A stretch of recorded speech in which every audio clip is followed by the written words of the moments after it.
Senta que lá vem história. Na década de 90, um seriado infantil de muito sucesso que ultrapassa gerações tinha um quadro com esse propósito. No Vida e Companhia de hoje, vamos abordar a profissão do contador de histórias. Temos o prazer de receber Rodrigo Libânio aqui na Rede Alesp. Obrigada pela sua participação, Rodrigo. Obrigado a vocês. Eu conto história e o pessoal me paga ainda. Você acredita nisso? Libânio é pedagogo e ator com mais de 25 anos de experiência que atua como contador de histórias com passagens por instituições de ensino, empresas, seminários e congressos. Nosso convidado também é autor de 5 livros infantis. O que é ser contador de histórias e como você adotou essa profissão? A profissão ela veio através da minha mãe, ela deu aula durante 25 anos, lecionou durante 25 anos na educação em São Paulo, nas prefeituras de São Paulo. E meu avô falava para minha mãe, Miriam, vai para São Paulo estudar dramatização, porque quando criança era uma atriz, né? Muito dramática, né? E aí ela veio para São Paulo fazer teatro. Chegou em São Paulo, acabou virando professora, que é drama maior que isso, virou professora. E aí acabou lecionando durante 25 anos na educação. Nós crescemos dentro da sala de aula, porque ela fez o magistério no Caetano de Campos. Então nós víamos ela trabalhando a contação de histórias na sala de aula, por ela ter sido aluna de Rubem Alves também, que foi algo incrível na vida dela. E a partir dali, vendo essa coisa mais empírica, vendo ela fazendo isso em sala de aula, eu acabei adotando essa filosofia de vida que é levar mensagem para as pessoas, mas também escutar o que as pessoas têm para dizer também. Antes, nos bastidores, você falava que você foi alfabetizado pela contação de histórias da sua mãe. Porque assim, o professor que leciona, aquele que trabalha em 2 períodos, trabalha o dia todo, a pessoa mesmo que trabalha o dia todo tem pouco tempo para os filhos. Né? Você pode ver que os avós aproveitam mais os netos do que os próprios filhos aproveitam, os próprios pais aproveitam os filhos. Então, ela teve o cuidado, né? Mas o curtir não. Então, ela curte a minha filha, né? Então, quando ela só tinha 5 minutinhos por dia com a gente, ela chegava em casa com uma cara tão cansada, tão exausta, que eu só fui entender a cara dela depois que eu entrei numa sala de aula, né? Angustiada, cansada, esgotada. Né? Então, quando ela tinha esses 5 minutinhos por dia com a gente, ela sempre contava uma história. Filho, me traga brioches, filho, eu quero brioches. Aí eu falava, o que é, mãe? Me traga o pãozinho velho da cozinha para mim. Brioches, filho. Aí eu pegava qualquer pão que tinha na minha frente, desesperado, eu tinha 10 anos, entregava na mão dela, aí ela falava que aquele pãozinho duro, ela falava que era o brioche. Brioche é um pãozinho francês, né? Muito comum na França. Aí ela falava da França, ela falava dos brioches da França, ela contava da rainha da França, de brioches ao povo. Então ela fazia dessa maneira. Ela juntava as palavras através das figuras que ela mostrava pra gente e sempre com uma história por trás. Ela queria contar de repente, sobre o João em pé de feijão. Aí ela falava, filho, me traga feijões. Aí não tinha feijão, porque a minha mãe recebia dia 30, né? Então era dia 29, já tinha acabado o feijão. Ô mãe, não tem feijão em casa. Ah, mas pega qualquer sujeirinha que tiver no chão, né?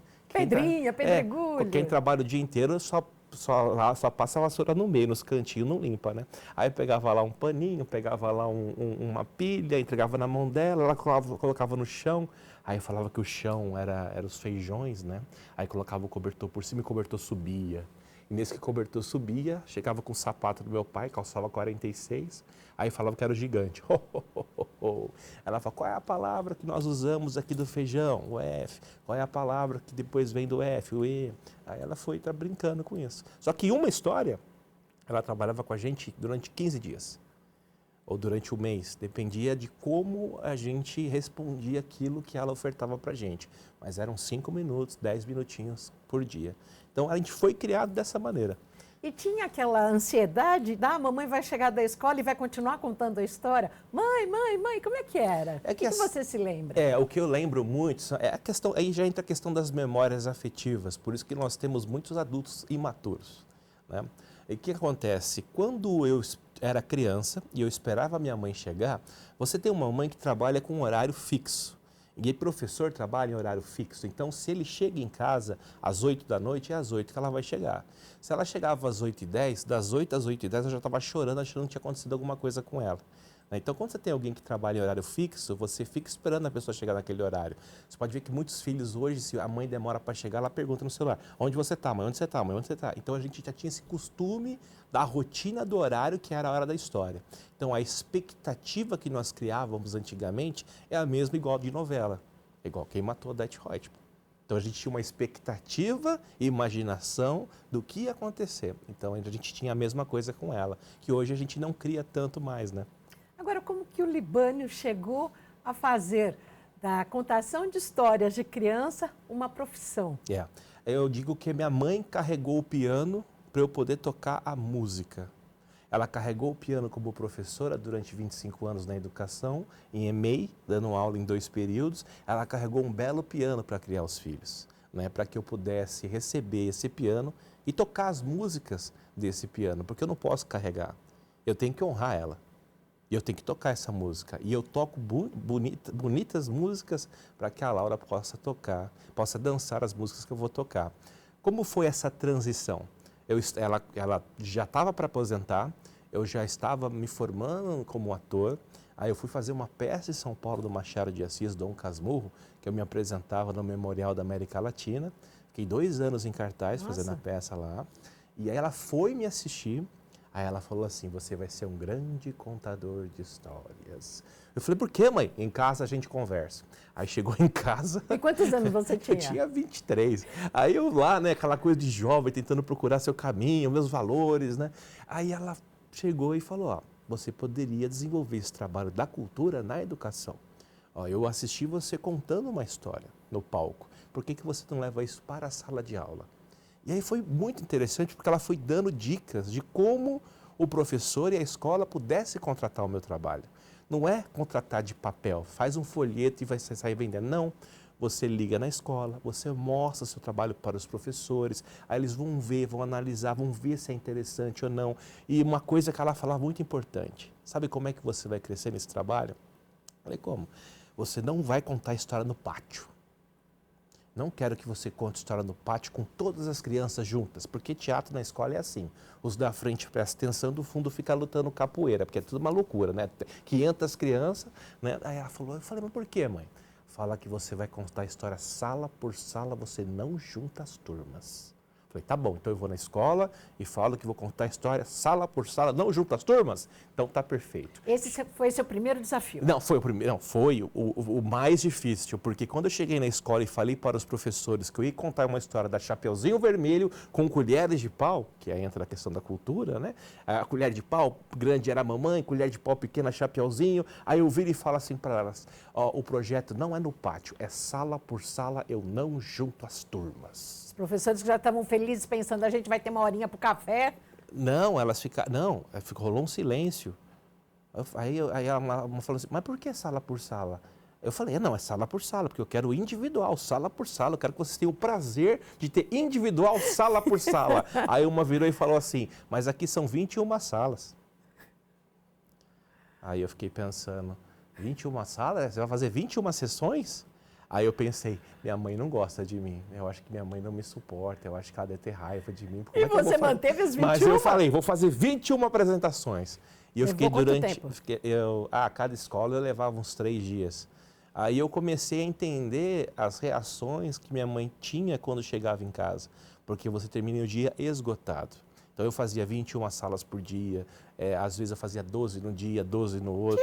Tio! Não, é assim, eu fiquei 11 anos, até 2011, só fazendo sala por sala. Era individual, sala por sala, sala por sala. Uma escola da prefeitura, 21 salas, 21 sessões. A outra, 32 salas do MEMEF, que é Fundamental 1, né, o ciclo 1, 32 sessões. Aí eu fui desempenhando assim, fui fazendo um trabalho e cada sala era 1 hora de sessão.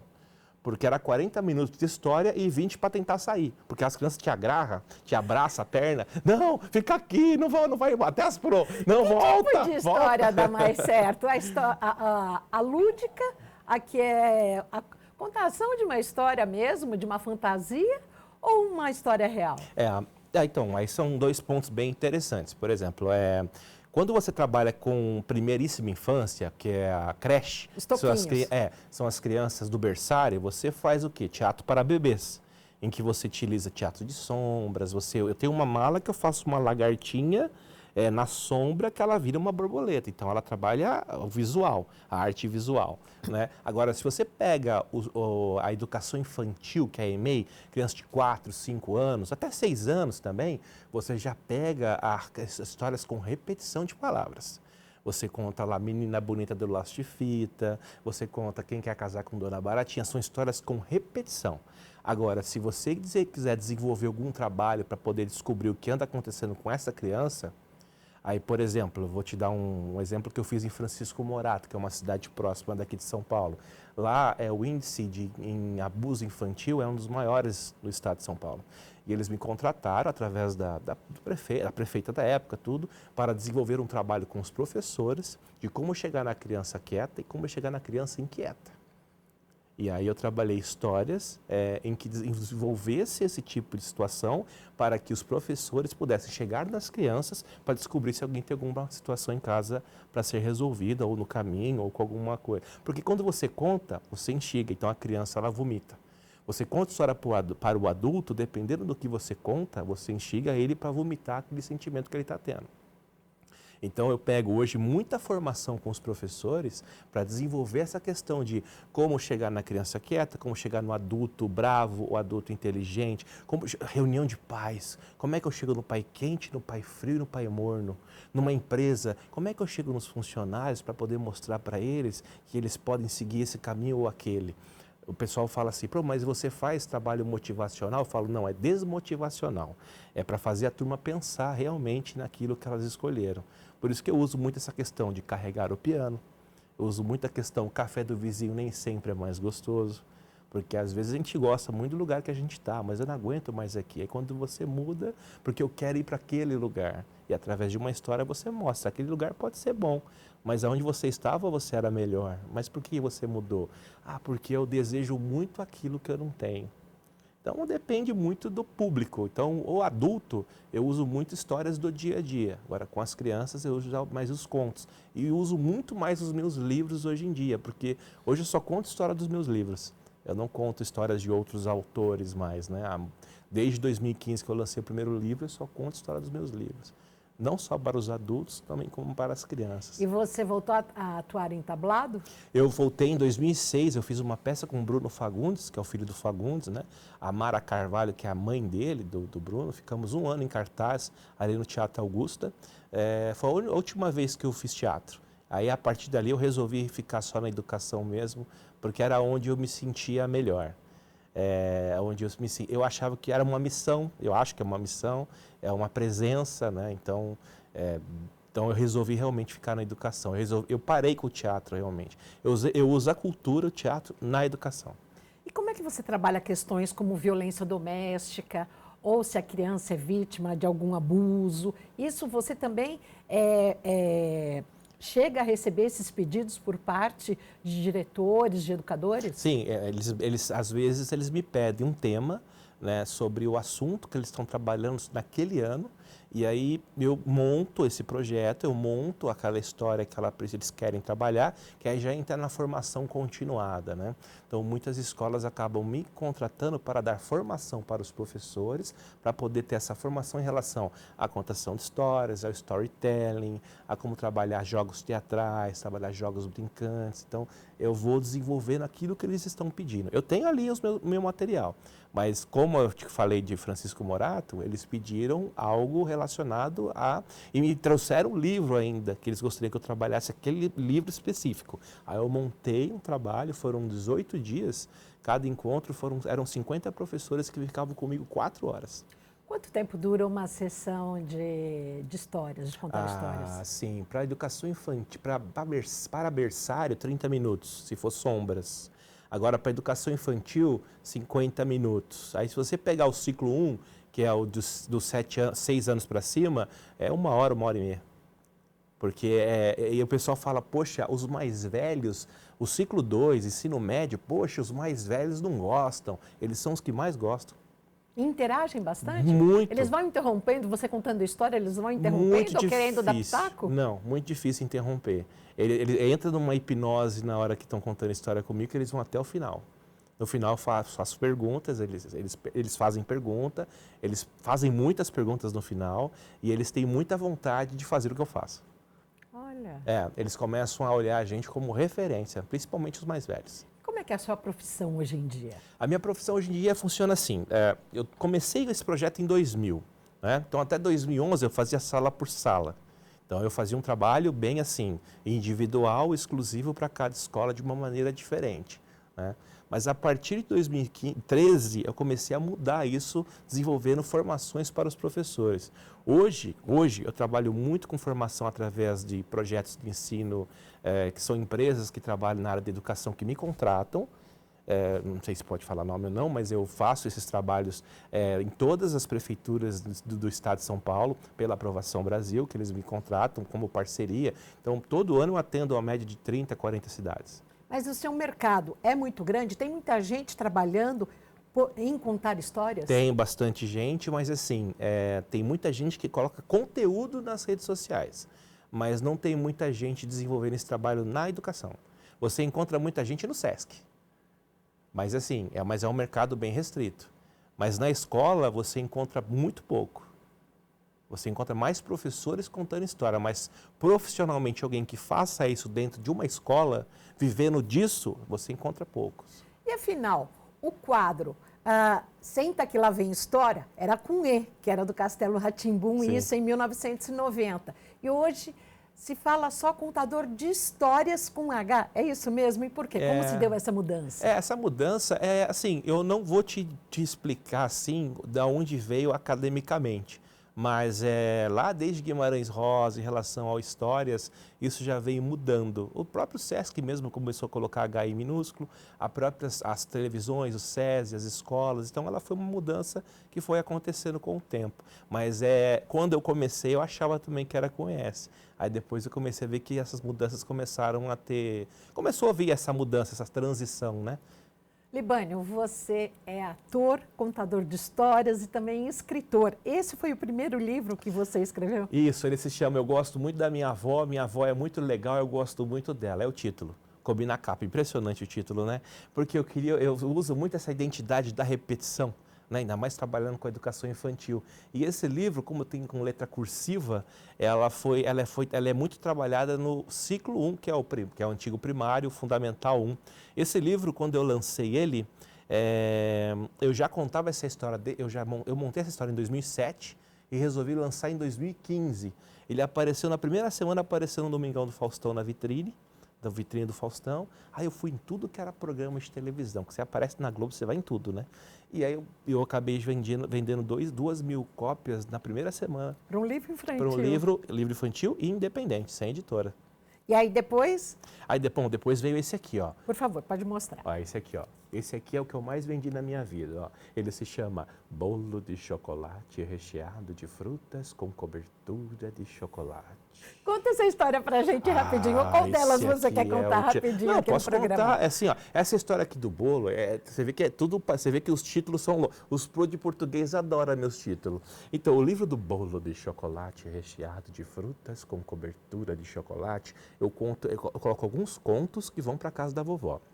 Então, a Chapeuzinho, ela vai para casa da vovó porque a vovó não está doente. A vovó, ela fez um bolo de chocolate recheado de frutas com cobertura de chocolate. E olha só, cada página é uma fatia de bolo. E aí ela vai para casa da vovó. E quem que ela encontra no caminho? O que a criança fala? O lobo. Não, o patinho feio. É o patinho. Aí ela encontrou o patinho. E aí quando ela convidou, aí ela falou pro patinho, convidou o patinho para comer bolo de chocolate recheado de fruta. Você vê que eu fico repetindo, né? A criança no final quer comer o bolo de qualquer jeito. Aí depois encontra quem? Os 2 porquinhos. Aí a criança fala, cadê o terceiro? Cadê o terceiro? Você foi criança agora, cadê o terceiro? Aí eu falo, tá no ensino médio, não quer mais participar, né? Então tá bom, eu invento, tá tomando banho, Mas o lobo ficou sabendo que vai ter bolo. bolo. O lobo ficou sabendo que vai ter bolo. Aí o lobo chega primeiro que todo mundo. E quando ele bate na porta, a vovó fala assim, ai, meu Deus do céu, quem bate? Quem tá aí fora? É o frio. Sou eu, vovozinha, Chapeuzinho Vermelho. Chapeuzinho vermelho, mas tá com uma voz toda esquisita. Sou eu sim, vovó. É que eu tô muito gripada. Ah, tchim. Aí eu falo pras crianças, faz o A. Ah, tchim. Aí quando abre a porta, o que o lobo faz com a vovó? Colocou no armário. Colocou no armário. Todo mundo acha que vai engolir, né? Mas agora não dá mais, né? Ele agora trancou a avó no armário? Colocou, porque ele não quer comer, ele não quer engolir a vovó. Ele quer comer o bolo de chocolate recheado de frutas com cobertura de chocolate. Ah, meu gente, aí ele vai tentar comer o bolo, ele não consegue comer o bolo, até que chega o momento que a Chapeuzinho chega, pergunta dos olhos, nariz e a boca, e quando vai achar que vai engolir, não, ele só quer comer o bolo de chocolate. E no final todos sentam na mesa, Chapeuzinho, Patinho Feio, os dois porquinhos, o lobo guará, porque o lobo é o lobo guará. É o lobo guará. Por isso que quer comer o bolo. É o nosso lobo, É né? o lobo guará. Ele quer comer frutas, banana, laranja, mexerica, melancia. É o lobo silvestre Aí eu brasileiro. pergunto para as crianças, vocês conhecem o lobo guará? Aí eles falam assim, sim, tio, tem na minha rua. Não, aquele é cachorro. O lobo guará tem lá no zoológico, está em extinção, vive lá no sertão. Aí você vai explicando. Aí no final, olha só o que tem. É a receita do bolo. Aí você trabalha o quê? Português, matemática, geografia, tudo que você quiser desenvolver com as suas crianças na sala de aula, você consegue desenvolver através desse livro. E esse livro aqui, eu vou até deixar de presente para você, muito tá bom? obrigada. A minha filha, quando nasceu, aí eu escrevi esse livro, chama Cadê Laurinha? Porque uma coisa é você entender o que é ser pai, outra coisa é você sentir ser pai. Laurinha tem quantos anos? Hoje tem 4, quer morar sozinha já. Já quer morar sozinha. É filho de professor, né? Já Vai quer... com boleto? Não, vai com boleto, não, os boletos chegam em casa. Então, assim, o Cadê Laurinha funciona da seguinte maneira, que é um livro que trabalha muito com os pais. Como eu vejo a Laura, eu adulto, mas aonde ela imagina que ela está. Então, olha só, trabalha muito com criança típica também. Eu vejo a Laura, olha só, como um adulto vê? Tomando banho. Mas ela imagina que está onde? No mar, numa Então, piscina. É o teu repertório. A criança responde, mar, piscina. Eu a vejo assim, mas ela imagina assim. Sem escrita, só vendo. Esse da Laurinha também é um livro inclusivo? Ele é um livro inclusivo e ele é o que mais está sendo trabalhado, principalmente na rede marista. Ó, eu vejo a Laura, o que você vê aqui? A Laurinha trepada no berço. Você aí de casa, o que você está vendo? Mas ela imagina que está? Brincando de escalar uma montanha. Eu a vejo, o adulto a vê, assim, mas a criança, desse jeito. E os pais ficam naquela situação. Ah, minha filha, desce da cadeira, sai debaixo do sofá. Mas ela acha que o sofá é uma caverna, ela acha que embaixo da mesa, com uma toalha, é o arco-íris. Então, ela está vivendo a imaginação. E a gente adulto é chato, a gente já quer dar bronca achando que a criança está aprontando. E a gente deixa, ó, ela imagina que está aqui com o sapato do papai. Mas ela está com o sapato, mas o sapato para ela é um caminhão. Sim. É porque eu calço 46, né? Então, por isso que ela acha que é um caminhão. Então, ela é um Uma caminhão. lancha, né? Ela está aqui atrás da cortina. Mas quando ela sai da cortina, ela sai... Cantando, ela está no porque palco. ela vê o pai, é a referência, então ela faz igual. E aí, cadê a Laurinha? Aí a Laurinha, no final, ela vai dormir. Por que vai dormir? É porque ela tem 4 anos, ela está na creche dorme. Então, à tarde... Então, aqui, quando eu fiz o livro, ela tinha 1 para 2 anos, né? E esse livro eu pedi para a Camila fazer comigo, que é minha esposa. Aí tá eu aqui, a Camila, porque eu queria que ela visse que os pais fizeram o livro para ela. E esse menino, que é o Lorenzo, ele que desenhou. Aqui, na época, ele tinha 10 anos. Eu convidei uma criança de 10 anos para poder fazer a ilustração do livro. E essa aqui é a Laurinha, não sei se você consegue ver. Aqui ela está com 1 ano, né? Tá com 1 ano. E hoje ela com 4 anos, ela pega o livro e fala, papai, vem ler a história, ou ela mesmo sai narrando a história? Não, hoje é ela que faz. Hoje é ela pede para eu contar muitas vezes as histórias, mas hoje ela muito mais faz do que propriamente eu conto. Eu muito mais escuto ela do que eu falo, né? Qual o melhor feedback que você tem dos alunos e se pais chegam até você? A maior satisfação para mim em relação ao que eles falam, principalmente dos professores, a relação deles falar assim, você conseguiu entender a minha vida. Você conseguiu preencher aquilo que eu precisava ouvir. Muitos professores falam assim, você deveria conversar com o meu parceiro ou com a minha parceira. Porque quando eu falo sobre a história do carregar piano, que chama Os Brioches da Mamãe, eu conto a história da minha mãe como professora e como ela criou os filhos sozinha e como foi essa relação dela divorciada, tudo, né? A vida, naquela coisa de segurar a peteca, né? De estar com a mochila cheia de pedra para carregar, né? Para poder chegar hoje e criar os filhos, porque a gente precisa ser muito mais ponte na vida e menos muleta. E a gente é muito muleta de muitas pessoas. E a gente tem que separar na vida o que é necessário e o que é desnecessário. O que é necessário na sua vida? O que é desnecessário para você? O que você vai gastar energia e o que você não vai gastar energia? Senão você vai ficar pegando papel na ventania e não vai saber o que você quer. Rapidamente, esse ano entrou em vigor uma lei estadual que depois se tornou nacional, que foi da proibição de celulares em sala de aula. Ok. Que relação que você faz entre o livro, a contação de histórias e o celular? Eu digo o seguinte, quando você está na faculdade, ou você é um professor de educação infantil, de Fundamental 2, eu gostava muito de um professor que subia na mesa e falava que a mesa era o cavalo e ele gritava que era Dom Pedro. Então, muitas vezes, quando você tem aquele professor com aquela energia de vontade de dar aula, de fazer aquela atividade do lúdico, o aluno não vai pegar o celular. Ele pode ser que ele pegue para tirar foto sua. Né? Mas tem muitas pessoas que têm muito conhecimento, mas não conseguem passar esse conhecimento para o outro.